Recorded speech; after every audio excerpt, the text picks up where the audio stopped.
Hereon too, the latest scientific techniques are used on Egyptian mummies and artifacts in an attempt to discover the realities of ancient life in the land of the pyramids. Chronicle, Life and Death in Ancient Egypt.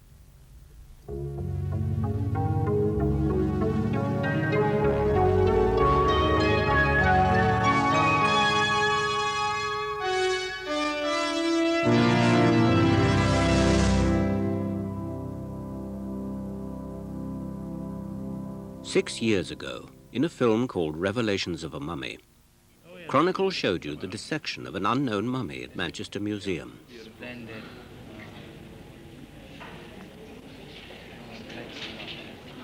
The mummy was in poor condition.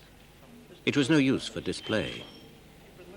Anything that could be discovered by scientific means was bound to be of value. Oh, it's fine. Go on. Just move that bandage. That's fine.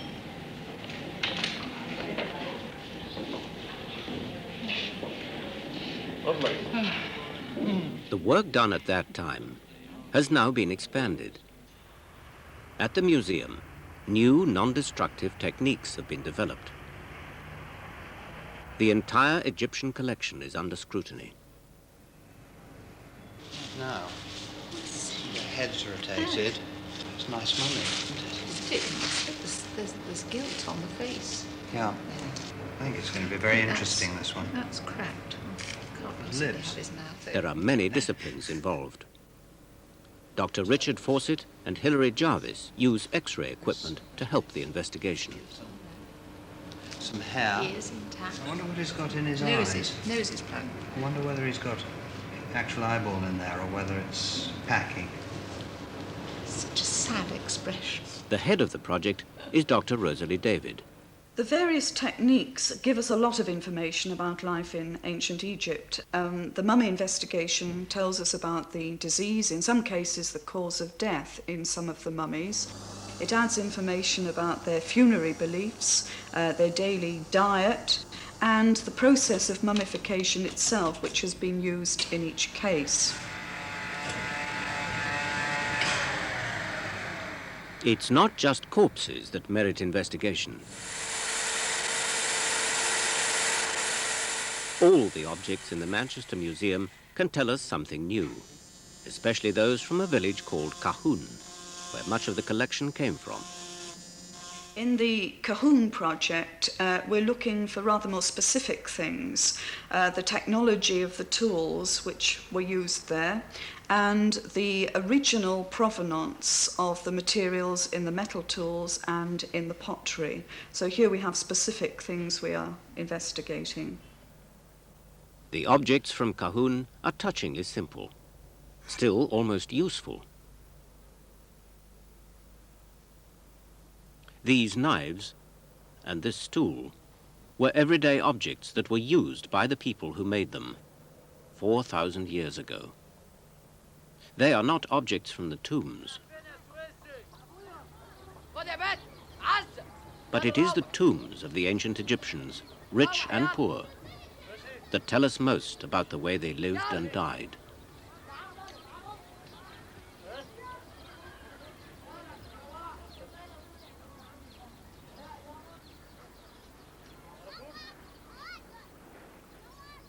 The greatest monuments in Egypt, the pyramids at Giza, were built to immortalize the pharaohs.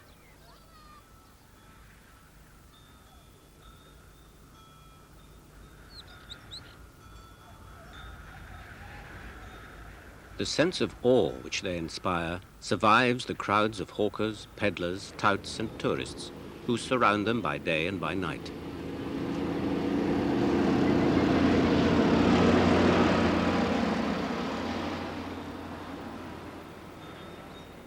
The smaller tombs in the area are also revealing. The wall paintings and sculptures give context to the objects in the museum at Manchester. Near the Great Pyramid is the tomb of a queen. Rosalie David was visiting it for the first time. The queen was called Meres Ankh, she who loves life. Her name is repeated all the way around the tomb. Here it's on the door lintel, and it says that she is the king's daughter of his body and also the king's wife.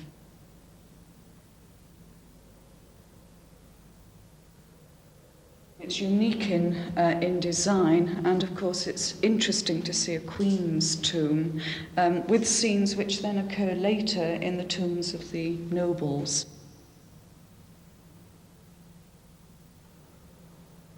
This is the figure of Queen Hetepheres, the grandmother of Meresank. The costume shows some very strange pointed shoulder details, and this is a unique costume from ancient Egypt.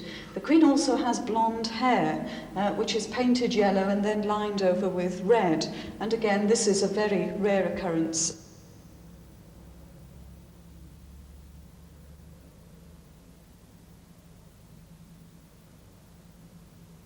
Behind her stands her granddaughter, the owner of the tomb, Meresank II, and she's wearing the funerary costume. You can see the skin of the animal wrapped around the body of the queen, with the head coming around at the side.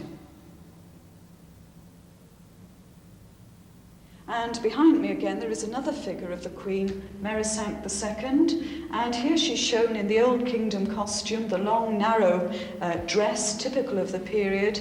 Her hair is cut very short, and over this she would have worn an elaborate wig, and the name of the Queen appears in the hieroglyphs above her head.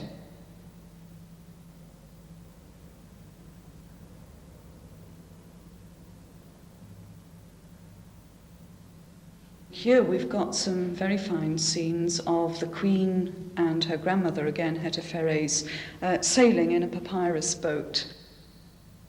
They're being pushed along by this small figure at the back, and you have the tiny child at the front.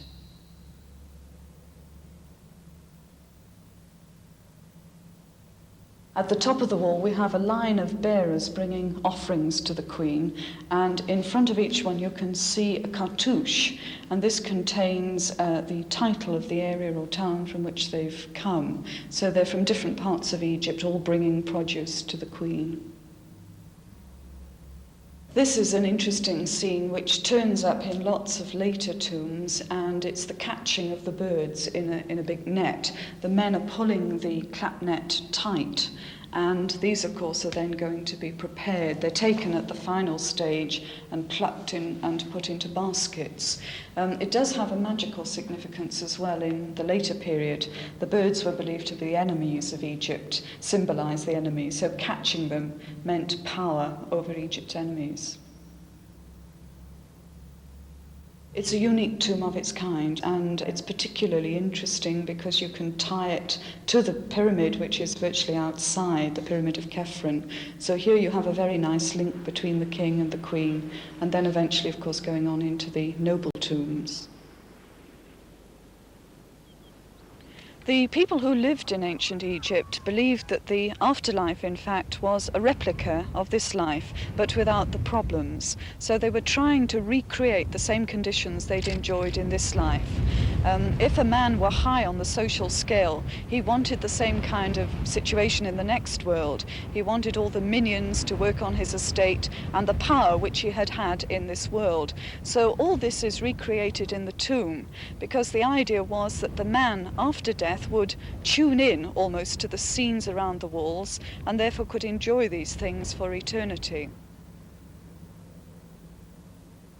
This is the tomb of Ka, who lived in the 6th dynasty, and his titles were private secretary of King Pepi II and priest of the pyramid of Cheops.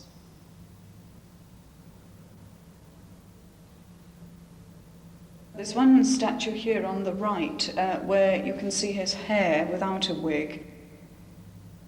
And then the others, in fact, have the heavy false hair wig over the top. And again, he's in different costumes. This is his stiffened kilt, which is standing out at the front. And this would be his dress of his office. There's also a small figure, presumably of his child, wearing this plait at the side of the head, which is the so-called sidelock of youth. Ka's tomb like many others, contains a false door. Through this, the dead man's spirit re-entered the world of the living to eat food left for him by his descendants. As generation succeeded generation, food was not always left for the dead. To avoid this blasphemy, a list of food and drink, a menu, was written on the walls. This one lists different kinds and quantities of wine, beer, bread, cakes, milk, fruit and vegetables, more than enough for the requirements of the dead man in the afterlife.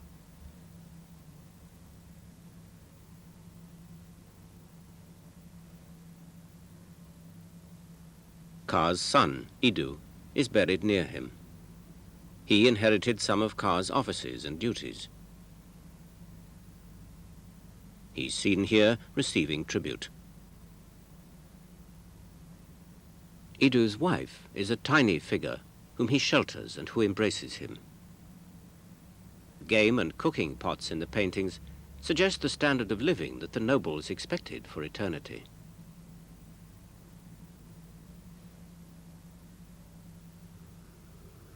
The tombs are not the only source of evidence about the lifestyle of the nobles buried at Giza. We even know what their food did to their teeth. Just underneath the Great Pyramid is a hut where their mortal remains are now stored. One of Rosalie David's team is Frank Leake, a dentist and Egyptologist who once examined Tutankhamun's teeth. He has surveyed the collection of skulls and bones in this hut, which an American archaeologist unearthed about 60 years ago. They came from the mastaba tombs on the west side of the Great Pyramid, and all these people lived about the year 2650 BC. They were the queens of the pharaoh, the royal descendants, the high priests, and court officials. And so they're all of the high social structure of the land of that period, and as such, they can be used for comparative work with other collections.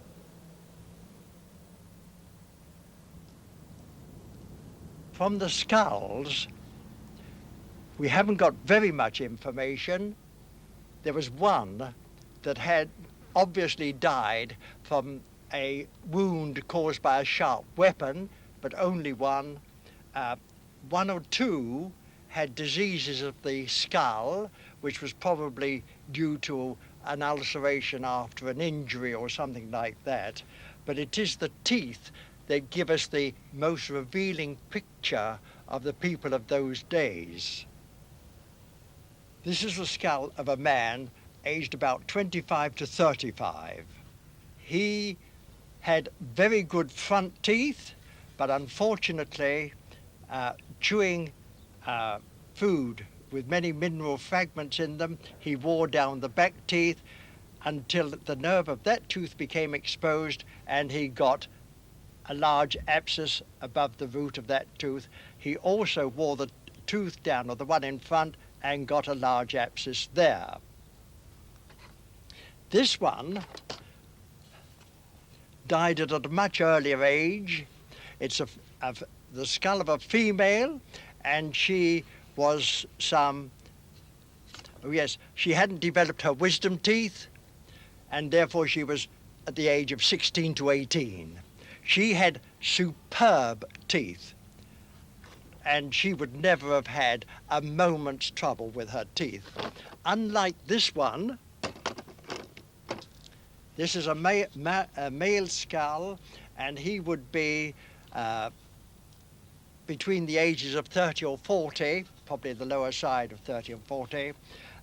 Unfortunately, he wore his teeth down until the pulps became exposed.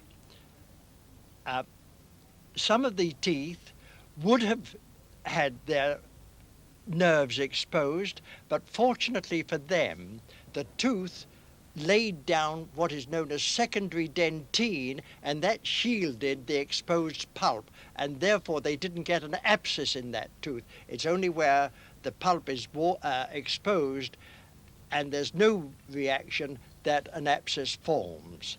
Now, this man probably had an edge-to-edge articulation with his lower teeth, and he wore the crowns down of his front teeth also. And he developed a large abscess underneath the central tooth there, and another large abscess under the tooth there. He also had an abscess on this back tooth here.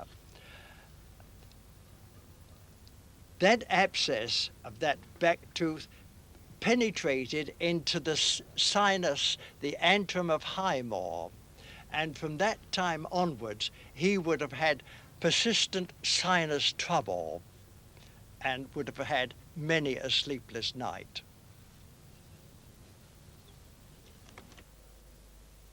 From Giza to Luxor is about 400 miles. It is on the west bank, opposite Luxor, that we learn most about how ordinary people lived. The modern villages a few miles from the Valley of the Kings still look as they might have looked when Tutankhamun and Seti were alive.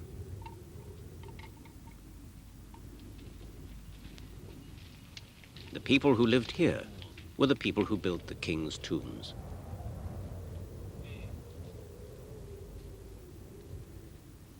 Deir el-Medina is a workmen's village. It was where the families of the workmen lived who were engaged in building and decorating the tombs in the Valley of the Kings and the Valley of the Queens, and of course the tombs of the nobles.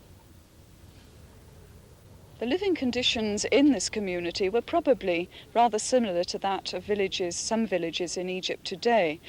Fairly small houses, much of the living done out of doors in fact. You have kitchens and sleeping areas, and generally living quarters very similar to the present day.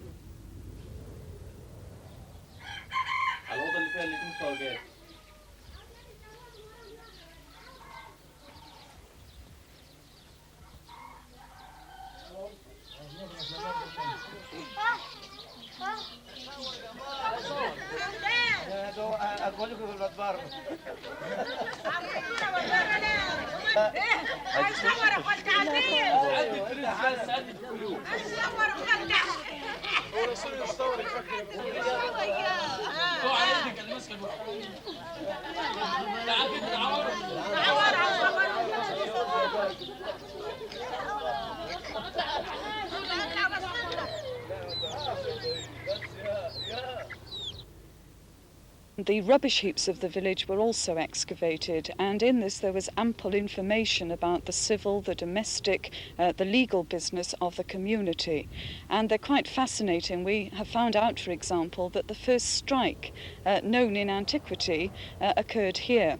The workmen went on strike, held back their labour on the royal tomb because their food rations were delayed, and it was only when the food finally arrived that they were willing to go back to work. Because they were so important, it was so important that the king's tomb was completed, therefore they were able to strike very satisfactorily. The small reconstructed pyramids once marked tombs. By this time in Egyptian history, everybody wanted to be buried in style. The tomb of Sennacherib is a very beautiful tomb, and it was built for and decorated for the chief artisan, the head of the workmen. And he obviously took some of the equipment and the workforce from building the royal tombs to provide his own place of eternity. By this time, it was believed that every individual, however poor, had an eternity in the land of Osiris. And we see the great figure of the god Osiris and the islands of Osiris, the paradise, where this eternity would have been spent. Sennacherib is accompanied throughout by his wife, and they are shown in agricultural scenes, as well as coming into the presence of various gods of the underworld.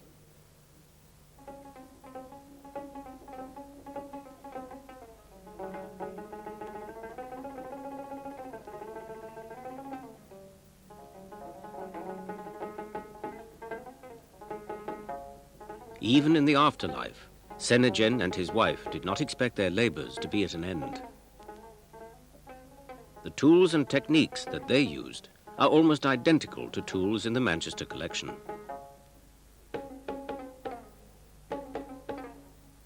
This sickle has a flint blade cemented to the wood. It is 4,000 years since it was last used in the annual harvest. Ploughing with oxen is still carried on in Egypt with fragile wooden ploughs of just this type.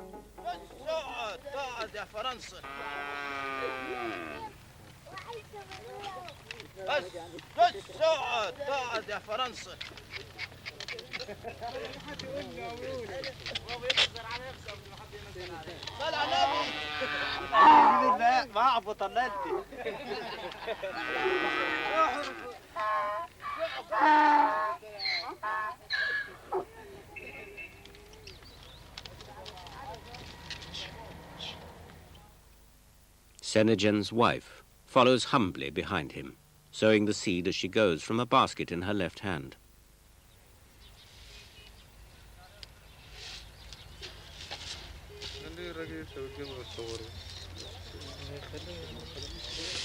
Many parts of Egypt are industrial and modernized. But in the Fayoum, where this was filmed, everyday life still echoes the paintings in the tombs and the objects in the museums.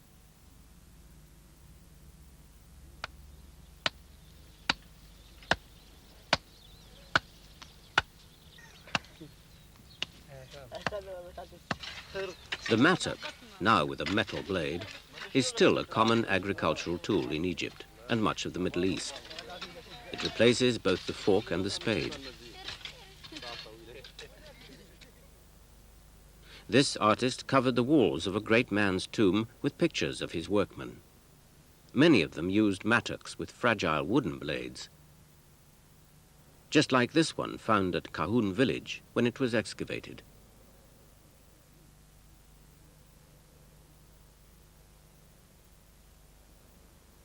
This is a winnowing flail, to throw the grain up and allow the wind to carry the husks away.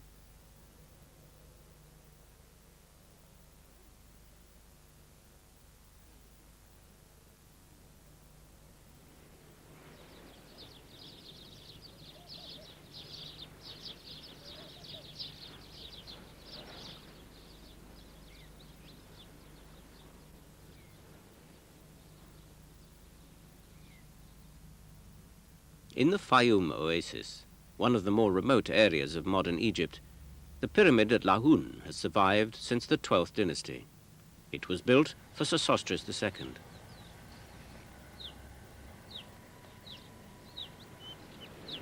Almost no trace of the nearby village called Kahun can now be seen, though not all of it was ever excavated.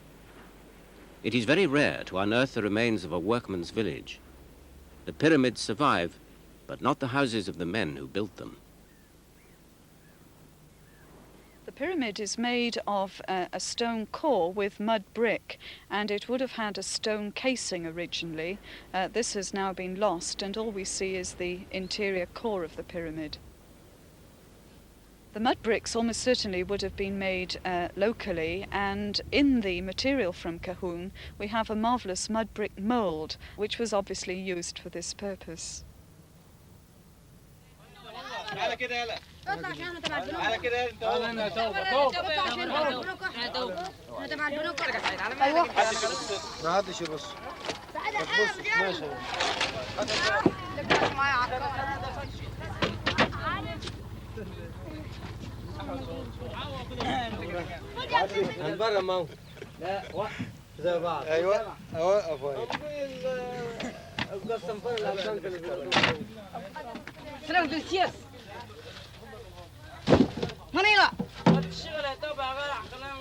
The mud brick factory is less than 5 miles from the pyramid.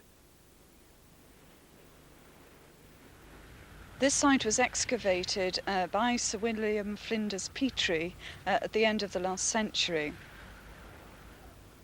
The artefacts were taken back from Cahoon in the 1890s, and a very substantial proportion of them went to the Manchester Museum because a Manchester textile merchant, Jesse Howarth, had funded Petrie throughout this excavation.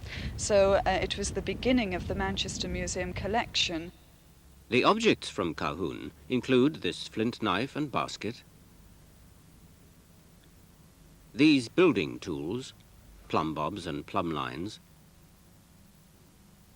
the toys of the children, including a much-mended leather ball, a little boat, a model hippo,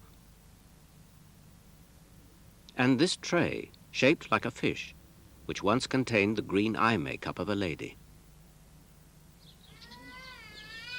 At a village very close to Cahoon, an old man spins cotton using the ancient techniques.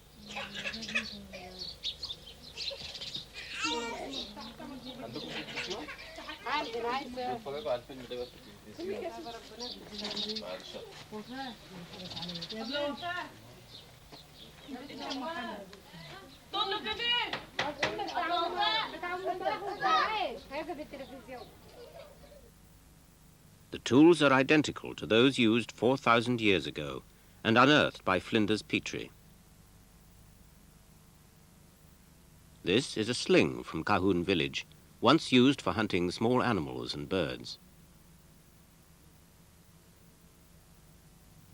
This is one of very few known examples of a fire stick, with a bow to make the stick turn faster and a matrix of inflammable soft wood.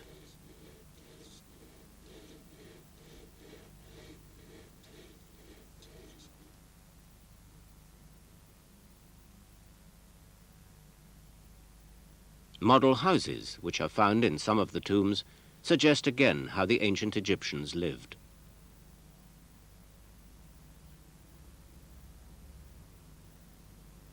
The houses were mainly made of mud, and they were in most cases one story but sometimes 2 stories high. They were decorated internally with plaster and painted designs, and they would have been very attractive of their type. The people of Cahoon had the very unusual habit of burying babies beneath their houses in boxes and wrappings of just this sort. No one knows why. They also abandoned everything in their village. The plasterer left his float, he didn't even clean it. The village dancer, her castanets. One theory is that they left the area, that they had perhaps come to it from some other country and returned there. 1 or 2 of the objects found look as if they might have come from the Aegean instead of from Egypt. The work in Manchester is now centred on the village of Cahoon, on the artefacts which came from the village, and various multidisciplinary scientific techniques are being used to try to answer some of the questions which the village poses. And we're carrying out analyses of pottery and the metal artefacts from the village to try and determine if any of these in fact came from abroad. So this should add to our knowledge of the community.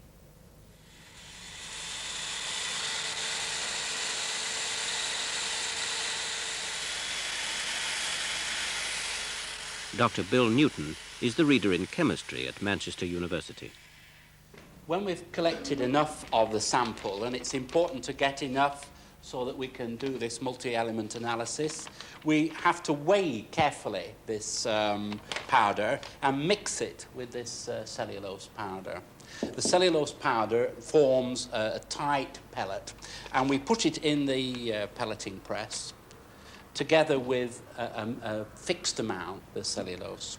And by applying the pressure of about 10 tons per square inch, we can demount a pellet of this type. We take these pellets and wrap them in aluminium foils. And having wrapped them, we mark the sample name on the surface. And we do this for 20 samples. We mount these in a special can together with standards to give us a calibration, and then these are sent away to the reactor, which belongs to the university. When they've been irradiated at the reactor, they come back here, and we demount these pellets, and we have a device whereby we can mount them carefully in these plastic holders. And then these are taken to the counting device to enable us to determine the elements in the sample.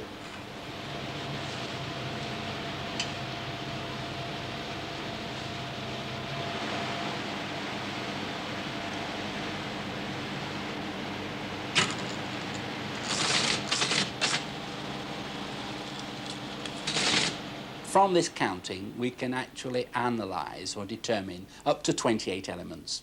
These 28 elements fingerprint the Cahun material. And from this fingerprint, we're able to make some definite objective statements about the source and various characteristics of the Cahun material. This is different than the old techniques used by Petrie himself in the last century, in that it's a much more objective view and much more sophisticated approach to the problem. Enables us to tell whether the Cahun material, well, particularly the clay that was used by the ancient potter to make the Cahun pottery, whether it was all one source material. Hopefully we can then tell whether that source material is local or it came from, or if there were different types of pot, whether these came from different areas around Egypt. Bill Newton's work allows Egyptologists to make an accurate check on the provenance of any pots which look different from the rest. His preliminary results show very clearly that the clay in these pots came from different sources. To look at the whole Egyptian problem and put the Cahun material in the context of the whole Egyptian material is, of course, a major project and is a decade of work for several groups in the field. But to look at the Cahun, these 80 samples, will take us something like another 6 to 12 months to complete the project. Cahun is one of the few places where you find flint tools used side by side with bronze and copper tools. The village was abandoned at the beginning of the Bronze Age, but some of the objects, like this mirror, are very skillfully made.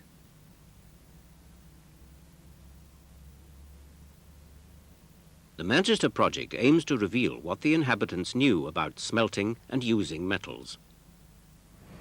So, what have we got? I brought this material from the museum. It's a set of model tools, similar to those you had from Cahun. There's a little mirror. These are going to be difficult because I can't drill them. They're fragile, aren't they? Really? I think I'm going to have to do a little bit of snipping at those. But Dr. Gordon Gilmore is the activation analyst at the university's research reactor at Risley. And then there's another mirror for your comparison with the Cahun one. Which Lovely. Is, but I think you might find it rather fine for drilling. Yes, the drill's really quite small, but there's no real problem. I can always just clean the surface off and then use the rasp. He needs only a very small sample of material to identify all the constituents of a metal.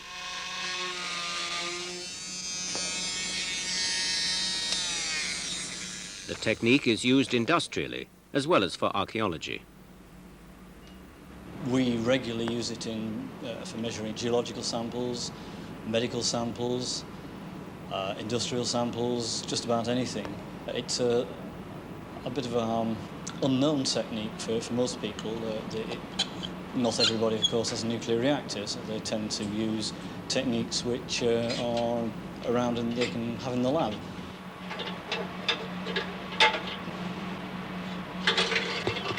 We put the sample in a reactor. This bombards it with neutrons. This makes lots of the elements in the metal radioactive.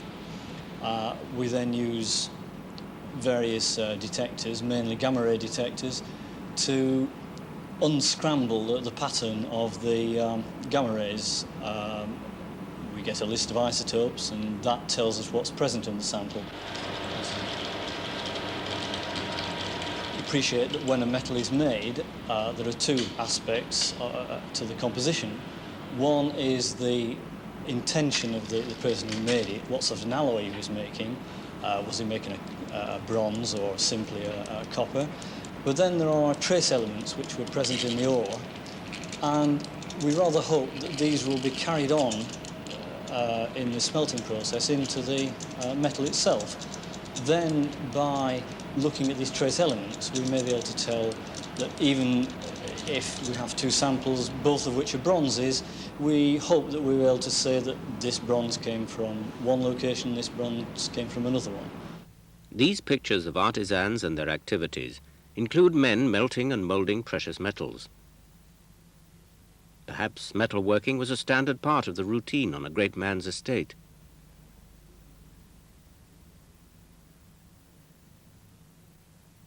But what did they know about smelting?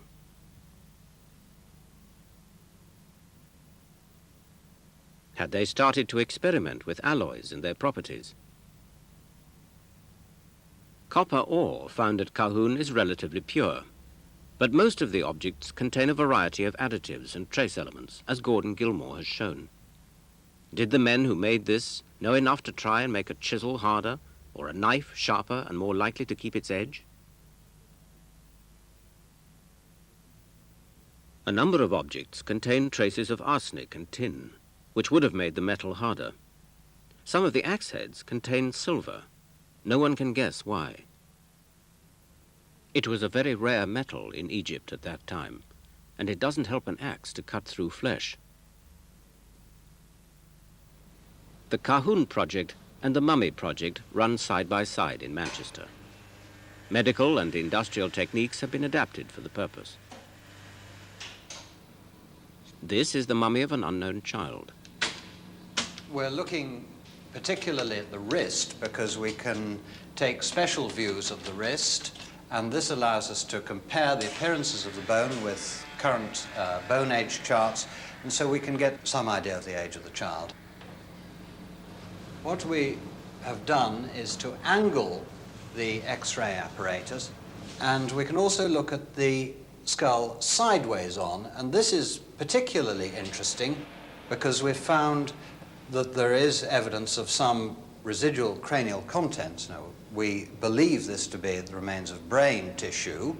Staying with this lateral view of the skull, we can see that the bone at the back of the pituitary fossa is intact, and this is of importance because one of the conventional routes of entry for removal of brain tissue resulted frequently in the fracture of that particular piece of bone. Looking at the back of the skull, there's no evidence that this has been used as a point of entry. The bones are complete where the skull joins the spine. The teeth can be quite nicely seen, and he really has very good dentition. All the primary dentition is here, the milk teeth. He hasn't lost any, so this still keeps us with a young child. Late in Egypt's history, the process of mummification went into decline, but it could still produce almost perfect results. You can even see the colors of this man's beard.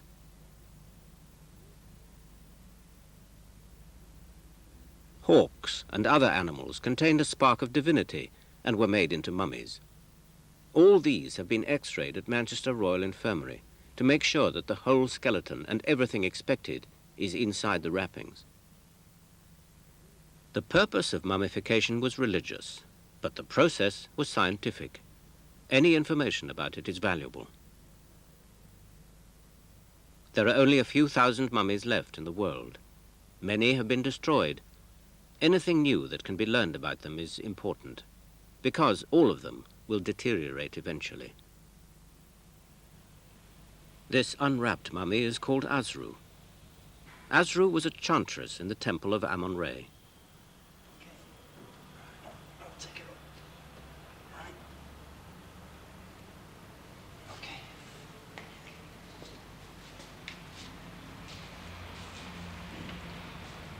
You're right.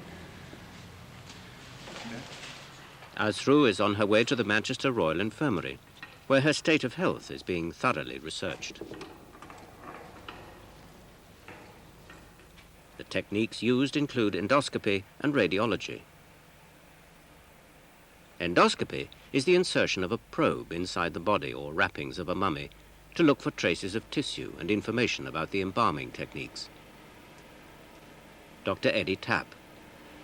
We're introducing this, of course, through the eye so that we go directly into the anterior cranial fossa, and we get quite a good view of the grooves made by the blood vessels in the side of the skull.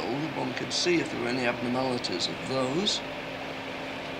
And then further back we go into the middle cranial fossa. There's quite a lot of resin. I can't actually see any brain tissue, but there's quite a lot of resin that they must have poured into the skull during the mummification process. There are some odd pupae cases as well. Just what date those are, I wouldn't like to say. Just pull it out for a moment to orientate it. Ah, yes, there's quite a large animal here. In fact, it's a beetle. And it's impregnated by some of the resin. So presumably it's been in since... At the time of... Yeah, yes, since the mummification took place. Trapped in the resin, presumably. Yes. I don't think that the beetle will come out because it seems to be firmly fixed. Now, if we close the jaws of that, of course, while we introduce it, let's see if we can manage that. Fine. Jaws to come out and then to close them. Yeah. Trapped with them. I'm a histopathologist. I examine surgical specimens under the microscope.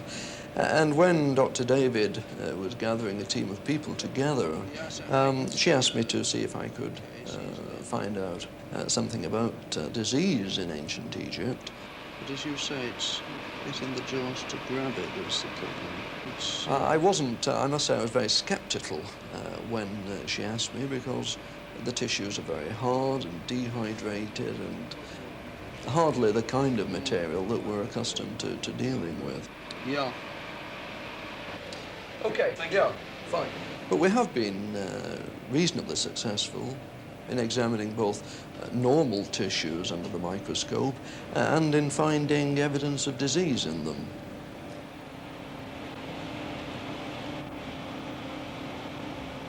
Right. Okay, now I think if we're going to use the X-rays, we'll have to fasten this up. Yes, if you just let that go around a little bit further. That should hold her. Okay, I think. Yes, that's fine. And now she'll be steady. That's fine. Good. Now, could I have the instrument again, the endoscope? Now, I want to put the instrument in and monitor it on the screen, because I'm interested in an area quite close to the midline where there's collapsed lung tissue. And by putting the endoscope just in that position, I know that if I take tissue from there, I've got exactly the area that I'm interested in.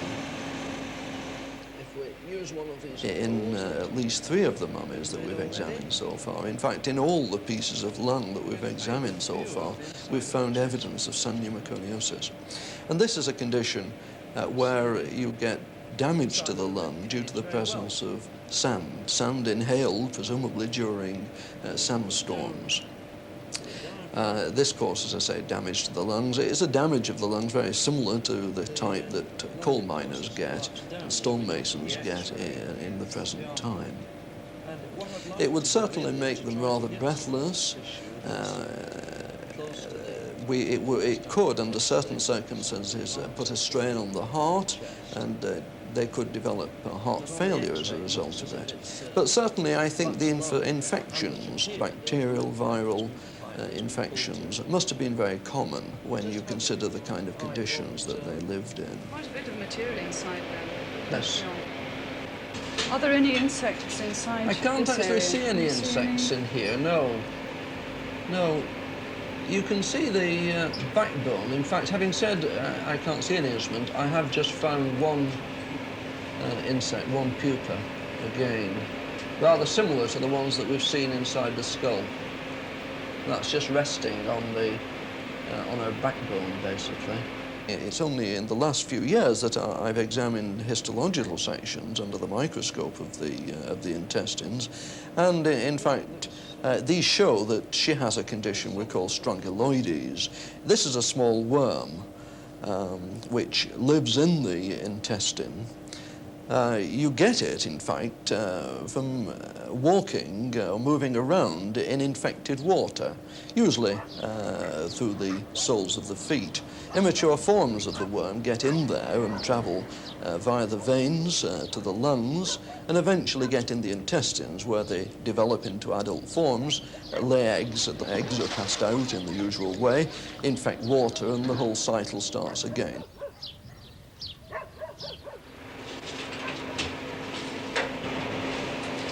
Again, as we look to the midline, you can see that collapsed tissue. In general, of course, they didn't suffer from the kind of diseases that we do today. Arterial disease, atherosclerosis, degenerative disease of the arteries was probably relatively uncommon. Therefore, they probably didn't die of heart attacks. They didn't die of strokes in the way that people do today. I think they suffered more from nutritional deficiencies, and certainly they suffered from infections. Egypt is a timeless, beautiful country. It is difficult not to think that what you see today is what the pharaohs saw. In some cases, this is true.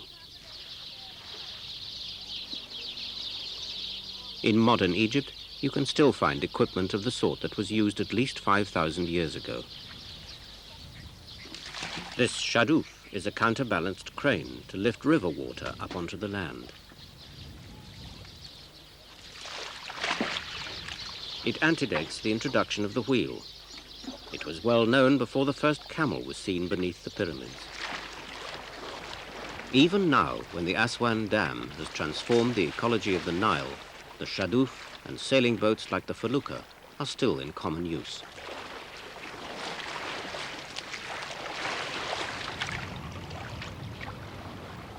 To build up a complete picture of how the ancient Egyptians lived and died is almost impossible. Ancient customs have survived in modern Egypt. They tell us something. The landscape and the people look as they always must have. Other things can be learned from the paintings in the tombs. The ancient Egyptians were eternally optimistic about the quality of the afterlife.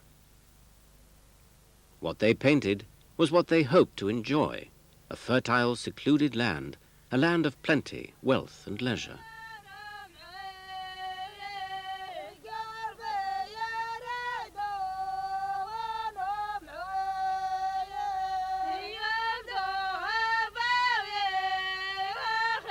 Every symbol of plenty on the walls or ceilings would reproduce itself by magic for the dead rich people to make use of.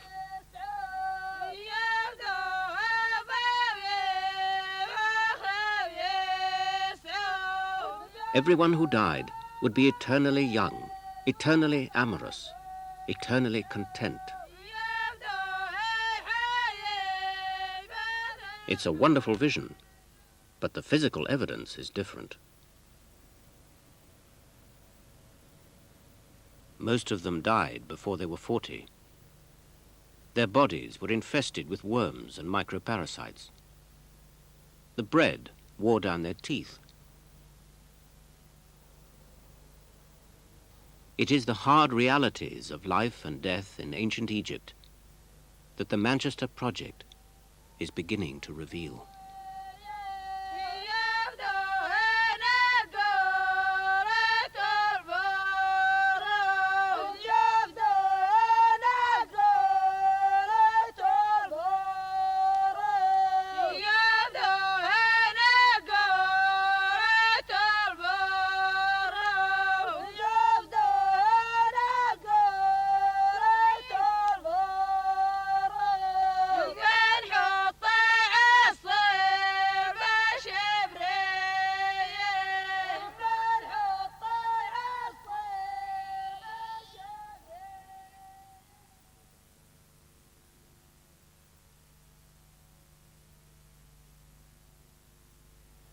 Time Watch, the monthly history program